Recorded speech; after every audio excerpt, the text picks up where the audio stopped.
So, I have done a video in which I listed my 10 favorite books of all time, the 10 best books that I have ever encountered. And it got me to thinking that I could kind of do an opposite video to that, a video coming from the opposite direction in which I list the worst books that I have ever read. Because I read a lot of books, and a lot of them are really good, but a lot of them are also really bad. And sometimes it can be fun to just kind of dunk on things a little bit. Now, some people might say, if you can't say anything nice, don't say anything at all. But some books are just so egregious, so unconscionable, that I feel it my solemn duty to call them out and hopefully deter you from reading them because they are so just indefensibly bad or because they're just a waste of your time. So that is what I intend to do here today. I will list the 5 worst books that I have ever read. Kicking things off with number 5, we have Lightning by Dean Koontz. So one of the earliest videos that I ever did here on YouTube was a video about this book. It was entitled Lightning by Dean Koontz, or How Not to Write a Book. Now, wait, you may say, if you have watched the video that I did in which I listed my 10 favorite books, you may notice that Dean Koontz's Intensity is actually one of my favorite books. Yes, Dean Koontz has the unique distinction of having written one of my favorite and one of my least favorite books of all time. I really love his novel Intensity. That book just means a lot to me personally. But Lightning is at the opposite end of the spectrum. It is a truly horrendous book, a catalog of bad storytelling decisions from the start to the finish. So, just to summarize this book very briefly and talk about what's wrong with it again very briefly, because I want to kind of keep this concise, at least insofar as possible. Lightning is a science fiction action story about a young woman named Laura. And she is saved and rescued at various critical moments in her life by a mysterious blonde haired, blue eyed, that's very important by the way, stranger who always appears during a great lightning storm. And the book is kind of her trying to figure out who this mysterious man is and why he keeps intervening in her life at crucial moments. But just to spoil it, because I don't really think there is much in this book that is worth not spoiling, the mystery man is named Stefan, and he is a Nazi. He is a time-traveling Nazi, because in this book, in the world of Lightning, the Nazis figured out how to create a time machine back in the 1940s, and so he is on various missions to the future in which he undertakes to save her from whatever calamity is befalling her at the time, because there is a lot of calamity befalling Laura in this book. This book demonstrates Dean Koontz's fundamental misunderstanding of what makes good characters, and that's why Dean Koontz very rarely can craft really good characters, because he just doesn't understand what makes good characters, because he thinks that if you are a protagonist, if you are the hero of a work, that means that you are perfect in every way and have no flaws whatsoever. And if you are the villain, well, you're just the opposite of that. You are often physically repugnant, and you also have no redeeming qualities whatsoever, and you're often just evil just for the sake of being evil. This book is also criminally boring. You would not think a thriller novel about time-traveling Nazis would be this boring, but oh my word, it is. Also, to touch again upon why Dean Koontz doesn't understand character, Dean Koontz went to the Charles Dickens School of Character Crafting, because in lieu of actually giving these people, you know, singular thought patterns, personalities that are distinct from each other, what he does is take a character who is, again, perfect in every way, and just saddle them with tragedy after tragedy. If you would like to know what all happens in this book, you can check out the original video I did on it, in which I list all the bad things that happen to Laura in this book, and it's really just cartoonish and absurd. Her dad dies, she almost gets sexually assaulted, she goes to an orphanage, she gets adopted, but then other bad things happen. Then she almost gets sexually assaulted again. That's actually a recurring theme throughout this book. And then it's just so much. And Dean Koontz doesn't allow us to actually get any serious ramifications from this tragedy, because what Lightning does, the unforgivable offense that this book commits that made this one of the worst things that I've ever read, actually one of the worst things I ever tried to read because I never actually finished it, is Lightning misconstrues empathy with sympathy. Empathy is the thing that all writers should strive for. Sympathy is a cheap substitute that is used when you cannot elicit the former. The difference between empathy and sympathy is that sympathy is feeling for someone, whereas empathy is feeling with someone. And Dean Koontz cannot make us empathize with Laura. All he can do is make us sympathize, or attempt to make us sympathize, because all this book is just tragedy after tragedy happening to this woman, and none of it matters because it has no lasting effects on her whatsoever. Because of course she's perfect in every way, physically, you know what I mean, as well as mentally. She is always chipper, optimistic. She doesn't let any of it get her down. She goes to college and becomes a world-renowned writer. How a child raised in a group home even has the funds to go to college is beyond me. Never mind that most children raised in such environments have severe behavioral issues.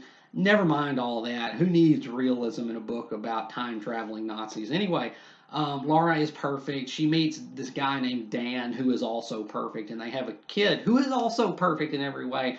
But then Stefan, who is the Nazi guy, the time traveling Nazi guy, who is also perfect in every way, despite being a Nazi, because Dean Koontz makes it very clear that even though he belongs to the Nazi Party, he does not agree with their ideology at all, and he is actually working to undermine them. And also, he looks like a Greek god, because, again, if you're a protagonist in a Dean Koontz book, you're going to look like a Greek god.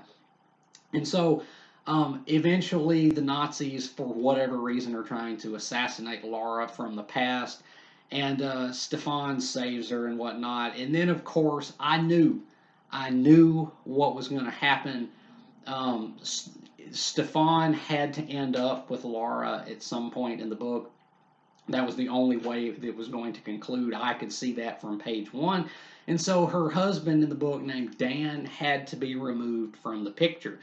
And so, of course, Koontz just kills him off in the cheapest possible way so that our buxom, intelligent beauty can be with our chiseled, intelligent hero, and, round things out perfectly. And it was so cheap, it was so predictable, and it was just so what I would have expected. And when it panned out exactly like I did expect, of course, I thought it was crap. Because of, Dean Koontz isn't going to make her have to choose between two men. He damn sure ain't going to give us like a polyandrous relationship, or like some kind of, non-monogamous thing. He's just going to kill off Dan because Dan, he was good, but he wasn't good enough compared to Stefan. So Dan dies, Laura ends up with Stefan, and it is all so gag-inducingly cringeworthy and just predictable to a fault. And again, lacks any sense of emotion, because Dean Koontz cannot craft good characters except in the rarest of occasions. And this book was not one of those. So do not read Lightning by Dean Koontz. Now, this actually was one of his golden era books, because the whole 1980s and into the 1990s was Dean Koontz's golden era. I mean, he was putting out banger after banger, and I'm not saying that all those books are like, highbrow capital L literature, but they're pretty good books for what they are. But this one's not. This one is cheap, ridiculously boring as well. And again, it makes every bad decision that you can make when writing, because it does not um, give us characters that we can actually relate to. It just gives us, perfect statues that are moving around in very predictable and cheap ways, and then have calamity after calamity befall them. But none of it matters because they're just that resilient and strong. It's a bad book, y'all. Do not read Lightning by Dean Koontz. Do not make the same mistake I did. And for all the reasons I have enumerated, Lightning by Dean Koontz is the fifth worst book that I have ever read. And at number 4, we have Kin by Keelan Patrick Berg. So I bought this book just because I thought it was going to be just some kind of good old fashioned dumb fun. And it was dumb, but it was not fun in the slightest. So this book I assumed was going to be kind of like that book that Grady Hendrix put out either this past year or the year before called The Final Girls Support Group or whatever it's called. I thought this book was going to be taking the tropes of horror movies that we see so often on the big screen and kind of twisting them on themselves and making something satirical and subversive and just kind of fun to read. Oh no, this book was. I think this book may be the dumbest book that I have ever read, or at least the dumbest book that I've read that is not aware of its own stupidity. So this book is about a girl. I don't even remember her name. That's the level of impact this book made on me. She is the sole survivor, the final girl of a family of like backwoods. It's kind of like the movie Wrong Turn, but it's set up like the Texas Chainsaw Massacre. These young people go hiking in Texas, and then they get waylaid by this family of like backwoods hicks that do bad things to them and kill them. And this one girl gets away. And this book is not about that like the carnage of the ordeal. It's about the aftermath. It's about her story, the story of the final girl after she escapes the killer or whatever it is that's pursuing her. I thought it was going to be like Grady Hendrix's book, where it was something that takes that trope and tweaks it and makes it kind of fun and kind of satirical. But no, this book was relentlessly serious. It took itself so seriously, and it had no right to because it was so unforgivably stupid. Nothing in this book makes even remote sense at all. And just like a horror movie, this book is reliant upon every character making the dumbest possible decision at the worst possible moment. And when I say nothing in this book makes any kind of sense, I seriously mean it makes no sense. If the characters in this book would just not do the things that they do, there wouldn't even be a story to tell. And plus, some of the logic of the physicality of the actual narrative is really just stretching, credulity. There's a part in the book where the girl calls the cell phone of one of the her friends who was killed by the rednecks or whatever. And by the way, this takes place like 9 months. It's like almost a year after that event, and she calls up his cell phone for some reason because she wants to hear. I think she wants to hear like his voicemail or something, just to hear his voice one more time or something. So she calls up his cell phone, wondering if it'll even ring, and it does ring. It rings 9 months after the ordeal. Like, you must have a freaking Nokia, because that cell phone and that cell phone's battery is freaking indestructible if your phone is still working 9 months after you have last touched it. And then at one point, a character in the book is confronted by the villainous redneck cannibals or whatever, and he has a shotgun in his hands the whole time. He has a shotgun, and he just sits there while the bad guy, makes his grand bad guy soliloquy, and then like somebody stabs him, and as he's dying, he's saying, "I have to get to the gun. I have to get to the gun." You mean the gun you were holding the entire time that they were, monologuing? The whole time you had that gun and you didn't use it until it was too late. It's just that, and then the ending is just nonsensical and stupid, and it begs the question of like the characters of the villain. One of the villainous characters just switches teams at the end of the book for no apparent reason. In this book it just makes no sense whatsoever. And beyond that, I think the thing that I really just can't get over is its horrendous attempts at social commentary, because this book was a novel that was written when the Iraq War was a big thing. And Mr. Burke really tried to insert some, what he thought was really scathing, incisive commentary about the war in Iraq.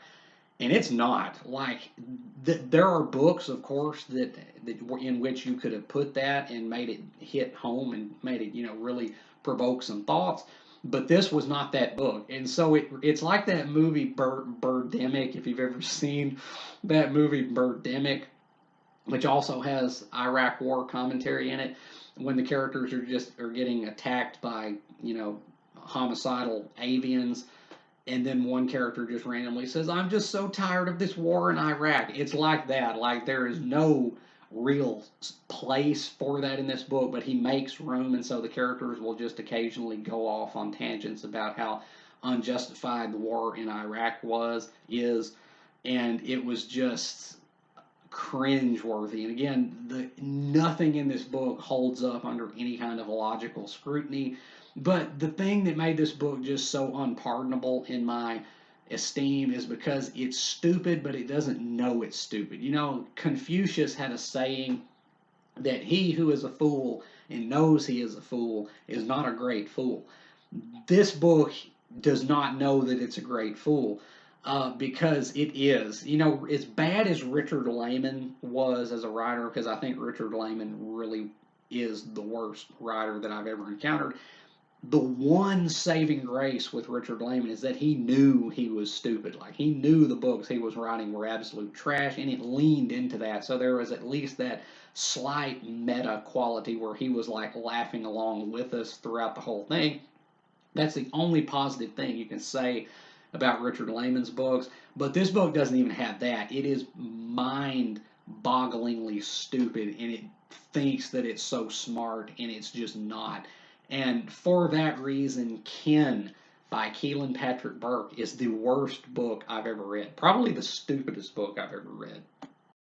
And the third worst book that I have ever read is Cryptonomicon by Neal Stephenson. Now, this book, I have no idea how it got published, or at least in the final form that it did, because this book is one of the longest things that I have ever read. It's like 1,100 or 1,200 pages. It is War and Peace levels of length, and it could have been like 300 or 400 pages tops. There is so much in this book that just serves no purpose whatsoever, that did not need to be in this. And besides that, Neal Stephenson is not a very good writer, y'all. He is not. I read two of his books. I read this first, and then I read Anathem because I wanted to give him another shot. And Anathem sounded really intriguing to me because I enjoy kind of that quantum mechanics stuff. I don't understand all of it, but I do enjoy the implications of it. But that book was enough to convince me that he just can't write. Like, he cannot. Neal Stephenson is he's like Michael Crichton in that he can come up with some really good ideas based around some real world science. But in terms of like actual writerly ability, he has jack shit. But this book is not only overlong to a nauseating degree, it's also kind of offensive, or at least I'm not even a woman, but this was the most sexist thing that I have ever read. That's not like a classic, old book written back in like 16 or 17 something. Like, this book was written, I think, in 1999. But the attitudes on display towards women in this book are shockingly regressive. This feels like a power fantasy of a computer nerd who never really had much luck with the ladies, and now he's just taking it out on women. It feels like that. And I would not be surprised one bit if Neal Stephenson did not have some weird sexual skeletons in his closet, because this book reads like its author does have some kind of problem with women. In short, the women in this book, now it's not, I'm not saying that this book is sexist because women don't feature as major characters. I mean, this book takes place in wartime, partially. It's about a group of computer hacker people trying to create like a digital currency for this nation or something. Parallel to that, there is a plot going on in the 1940s about cryptography and code breaking.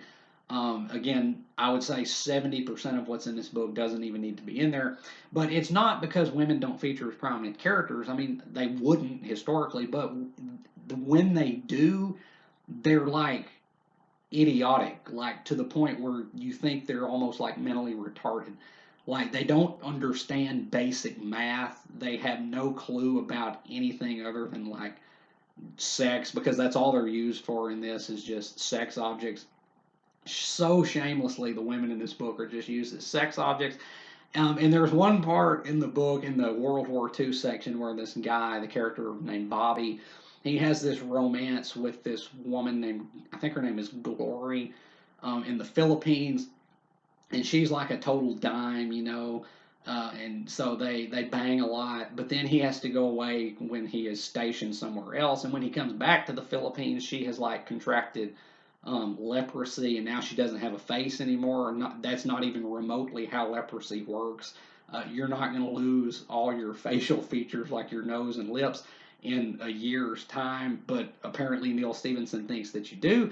So when Bobby comes back to see Glory, she has leprosy, and she has no face anymore, and so he's like, oh hell no, you can't bang with that. So I mean, what else are you gonna do? She ain't got a face. You can't bang her if she ain't got a face, right? So he's just like, well, I'm done with that bitch, and it's just like so cheap and so aggressively misogynistic. And then the female characters in the present storyline don't fare much better. There's this really hot Asian girl, because hot Asian girl is like, that's a fetish for computer geeks, I guess.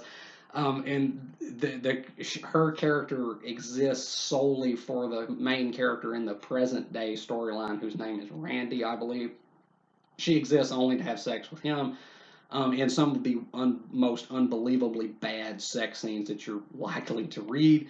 And it's all just so cringeworthy and really sexist, because again, the women in this book are just like borderline mentally retarded. They don't have any kind of grasp of like basic mathematics. They don't have any grasp of anything except the sex which they're used for.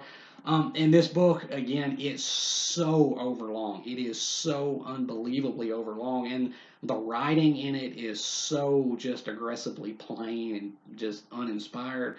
Neal Stephenson did not know how to plot a story, apparently. I am shocked that an editor let this book get passed in the condition it did, because damn, it needed some cuts. There's so much stuff in this book that serves only to tie the book in with other books by Neal Stephenson, but he doesn't do it like Stephen King does, where it's just a brief little mention or a brief little aside. He will create entire chapters of like several dozen pages just to reach one little incident, which like is tangentially connects this book to other books of Neal Stephenson's. And so much of this book just has no justification to exist. The writing is bad. The characters are, I did not care a whit for any of the characters in this book. Again, it is the most aggressively sexist thing that I think I've ever read, that is not like a classic older book. It just reads like a power fantasy of like a computer nerd who never really had much luck with women, and it's just boring as all hell too. I was never once excited in this book. It's just so bad, y'all. It is the third worst book I have ever read, Cryptonomicon by Neal Stephenson. The second worst book that I have ever read is Fear and Loathing in Las Vegas by Hunter S. Thompson. I'm not going to talk much about this book because I've talked a lot about it in previous videos, but to summarize, this book is one big lie, and it's also repetitive and mind-numbingly boring, and it's not very well written either. It is considered a modern classic, and there is no grounds whatsoever, as far as I'm concerned, to count this as anything other than just crap. This is just Hunter S. Thompson recounting. I mean, it's created nonfiction. It is kind of a work of journalism.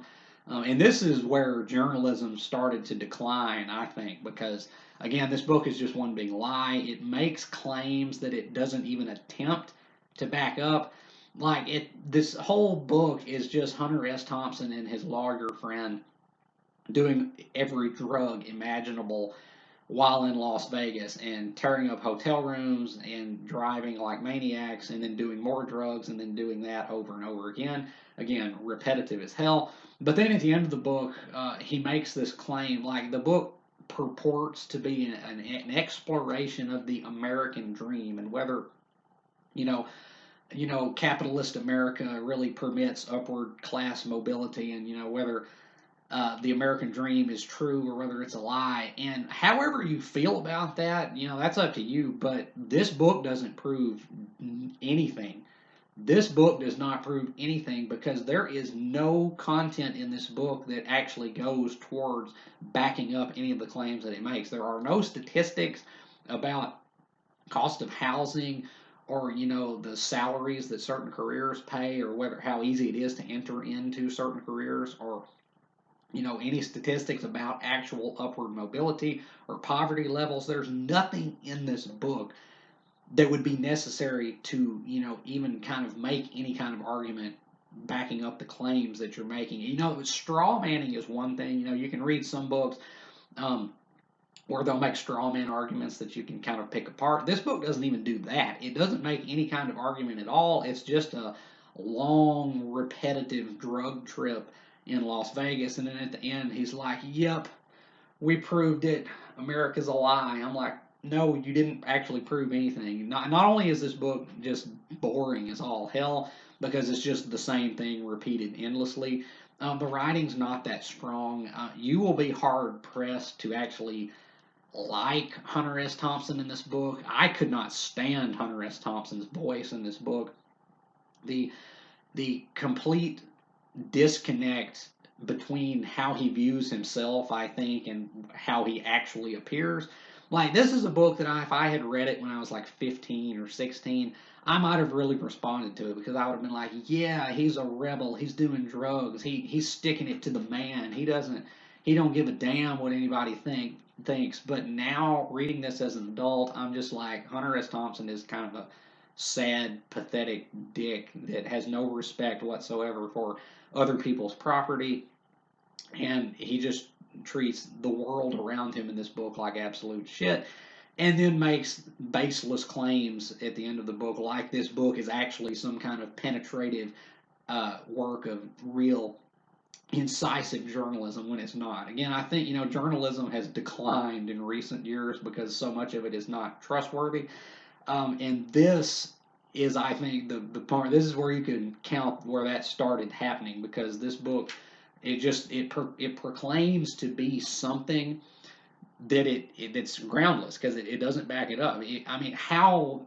And again, I made videos about this book in the past, and people disagree with me. They're like, "No, he really did prove that America is a lie. The American dream is just a carrot that you're never going to get." And I'm like, "Well, how?" It's just like, all he does in this book is do drugs and drive around. How does that? You got to give something. Like, you got to give statistics again about salaries, layoffs, pay cuts. The cost of housing in certain areas, whether certain minorities and races are excluded from whatnot. You got to give something to back up the claims that you're making, and he doesn't give anything. It's just nothing. This book is the only redeeming quality about this book is that it was short, but it actually didn't feel short because this book is like 214 or so pages, but it felt like it was 2,000 because it's just the same thing over and over and over. And I don't know why this book. Well, I have theories as to why this book is as vaunted as it is.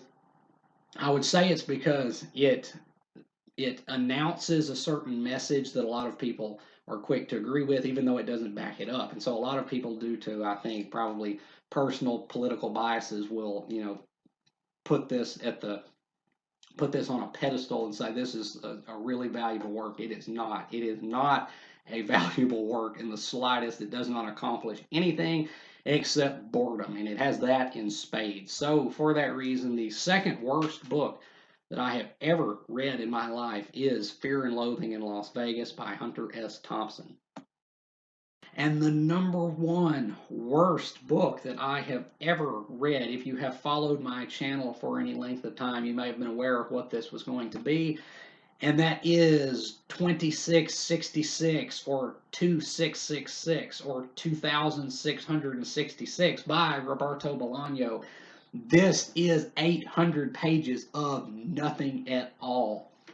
There has never been a greater example of the Emperor's New Clothes syndrome than this book right here. I bought this book because it is held as something of a modern landmark of literature. It was the final product of its author. And as I've said before, Bologna died after completing this. The literary world will survive without him because this book is nothing at all. It's no kind of accomplishment at all. It is, again, 800 pages of nothing. But it is, to hear people talk about it, you would think this is like some kind of modern gospel. This book is a collection of novellas all centered around this city named Santa Teresa, which is a thinly disguised, thinly fictionalized version of Juarez in Mexico, where hundreds of young women were tragically killed. And this book purports itself to be some kind of exploration of that, but just like the last book, it doesn't explore anything. Not only that, this book is atrociously written, and its characters are about as thin as tissue paper. Um, this book also has basically nothing going on under the surface, and anybody who tells you any different is bringing material to the book because this book is just, again, it's just 800 pages of nothing. I read this book and I was like, there has got to be, like, about halfway through it, I was like, this is some bullshit and this is a waste of my time. But I persevered because I was like, at the end, at the very least, he's going to tie all these threads together into something meaningful. Hell no, he doesn't. There is no kind of satisfactory payoff to slogging through this brick of a book. It does not culminate in anything. It almost does. It almost, like, there he could have made this, come to something, but he didn't. And this book has absolutely nothing to recommend it. The writing, it's written in this kind of journalese. It's not literary writing at all. It's just the most basic. And plus, he doesn't even write dialogue for large swaths of the book. He'll just say the characters said that they would do this. He said that he would do this. He said this, but he doesn't actually show him saying it. He just recounts the gist of what they say. And that is not a good way to develop characters because we don't get to actually see their patterns of speech or their word choice, and we're just getting a secondhand recounting of what was said. But it's not like these characters are anything, even approaching good. Anyway, this book is populated with nothing but just cardboard cutouts that are shifted around in the stupidest ways imaginable. It doesn't even explore the the femicides of Juarez. It doesn't even go into that, even though it purports like it does. It doesn't. Like, there's that whole section in the middle called the part about the crimes. And I don't understand people saying, "Oh my goodness, it was so hard to read. I just couldn't get through it. It was the most gruesome thing I've ever read." Like, I don't mean to sound elitist here, but like, you need to nut up. If this was the most gruesome thing that you've ever read, you ain't gonna survive reading Blood Meridian or Off Season by Jack Ketchum. Like, you ain't gonna make it through those books if this was the most gruesome thing ever. It's no more gruesome than reading an obituary in the newspaper because that's basically all he gives. Like, that whole section about the crimes, it just says, um, Maria, whatever her name is, was 23. She lived at this address. She worked here. She was found dead on the week of whatever. Fracture of the hyoid bone. That phrase is repeated ad nauseum in this. Fracture of the hyoid bone. That means they were strangled. Their neck was broken. But as far as like actual visceral violence, there's nothing. It's just a pile of corpses that are described in the most listless and just uninspired way. There's nothing. It is absolutely nothing. Like, he could have made that part of the book really hit hard if he had not just listed hundreds of names and said they died and they died and they died. Had he actually, like, made a few, like 2 or 3 characters, girls, and then actually developed them as characters, made them be like real people, and then killed them off, that could have hit hard. But instead, it's just literally like reading obituaries in the newspaper. And all the other sections are equally as terrible. He'll constantly set up scenarios and things that just don't ever come to anything. And again, the writing is just this journalistic, just it's just tabulation basically. And also, this book is kind of, much like Cryptonomicon, this is kind of sexist because apparently Roberto Bolaño really thought that like every single woman in existence is like secretly a nymphomaniac. Like every single female character in this book has like an insatiable, uncontrollable sex drive to where they will have sex with a male character within 2 pages of meeting them. You take a shot, literally take a shot every time the female character is introduced and then undressed within about 2 pages. You will die of alcohol poisoning very quickly. And I mean, it gets just downright absurd. Like, there's a part at one point in the book where a male character meets this female character that he knew for like a month. Like he was around her like a month, like 20 years ago, and then they meet again, and then automatically she's like, "Take your clothes off, we'll have sex." And I'm like, I sadly that has not been my experience with women, that they will just just throw themselves at you simply because you exist. And that is apparently, if this book is to be taken as any kind of realistic document, that is apparently what Roberto Bolaño thought women did, because every single woman in this book is nothing but a sex object, or an object of death. That's it. It doesn't really explore any kind of themes. And again, if you think it does, it's because you're bringing it to the book. Because I can assure you, there's nothing actually in this book. It is just 800 pages of rote, mechanical prose detailing characters who have no actual life of their own and who you do not care about in the slightest, with no kind of thematic subtext to it whatsoever, regardless of what the critics and the eggheads will tell you. This book is the single most, as I said, prominent example I've ever encountered of the Emperor's New Clothes syndrome. People don't want to be the one to call it out for what it is, but I will do that. I don't take pride in much, but I will take pride in calling bullshit where I see bullshit. And this book is bullshit. It is absolutely nothing. It is no kind of accomplishment, literarily, artistically, historically, whatsoever. It is absolute crap, start to finish. And if you don't think so, well, then you're just wrong. So, this has been the 5 worst books that I have ever read. I only hope that I can deter anybody else out there from reading any of these books and wasting their time on them as I unfortunately did. But be sure to let me know down in the comments if you were one such unfortunate as I who actually did read any or all of these books, what you thought about them, as well as whether you have agreed or disagreed with anything I have said about them here today. But like I say, if you haven't read these books, just stay away because they are not worth it. And as always, if you have enjoyed anything you have seen or heard here today, remember to hit that like button, subscribe. I would really appreciate it. And until next time, peace.